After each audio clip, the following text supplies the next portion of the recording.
நமஸ்தே. ஸ்ரீ பரம்ஜோதி பகவதி பகவானின் அற்புதம். நான் ஜப்பானை சேர்ந்த மிஹோ குபோ. நான் 2020 பொற்கால இயக்கத்திற்கு வந்தேன்.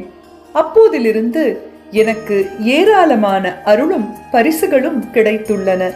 இந்த மகிழ்ச்சியையும் அமைதியையும் உங்கள் அனைவருடனும் பகிர்ந்து கொள்ள விரும்புகிறேன். சமீபத்தில் உள்ளே இருக்கும் மகிழ்ச்சி கணிசமாக அதிகரித்துள்ளது. என் அருகில் யாராவது இருப்பது எனக்கு மகிழ்ச்சியை தருகிறது. அந்நியரை பார்ப்பது கூட ஒரு மகிழ்ச்சியான அனுபவம். இப்போது ஒவ்வொரு நாளும் என் ஜன்னலுக்கு வெளியே ஒரு பறவையின் அழகான கீச்சொலியை கேட்க முடிகிறது. அது காலை வணக்கம் என்று பாடுவது போல் தெரிகிறது. 2 பறவைகளின் குரலை கேட்கும் போது அது ஒரு ஜோடி பாடலாக தோன்றுகிறது. மேலும் இசைவு மிகவும் அற்புதமாக இருப்பதால் நான் அவற்றின் பாடலில் மூழ்கி விடுகிறேன். முன்பு நான் என்னையே குற்றம் சாட்டிக் கொள்வேன், குற்ற உணர்ச்சி அடைவேன். நீ சரியில்லை என்று ஒரு வலுவான உணர்வு எனக்குள் இருந்தது. இப்போது நடப்பதை பார்ப்பதுதான். இருப்பது ஒருபோதும் தங்காது. அது இயல்பாகவே விலகி செல்கிறது. அங்கே நான் இல்லை.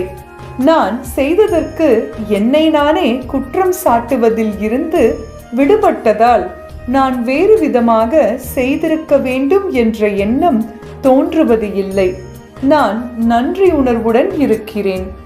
எனக்கு மேலும் மகிழ்ச்சி அளிக்கும் விதமாக இந்த மகிழ்ச்சியை என் கணவருடன் பகிர்ந்து கொள்கிறேன். என் முழு குடும்பமும் மகிழ்ச்சியிலும் அமைதியிலும் சூழப்பட்டுள்ளது.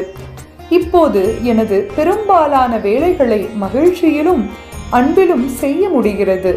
நான் ஒரு முதியோர் இல்லத்தில் வயதானவர்களுக்கு உதவுகிறேன். அவர்கள் ஒவ்வொருவருடனும் ஈடுபட முடிவது எனக்கு மகிழ்ச்சி அளிக்கிறது.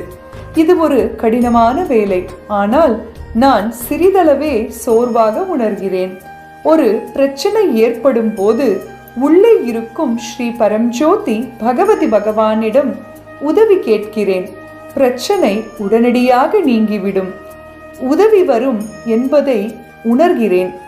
இந்த காரணமற்ற மகிழ்ச்சியான நிலைக்கு என்னை கொண்டு வந்த ஸ்ரீ பரம்ஜோதி பகவதி பகவானுக்கு எனது பணிவான, உண்மையான மற்றும் மனமார்ந்த நன்றிகள்.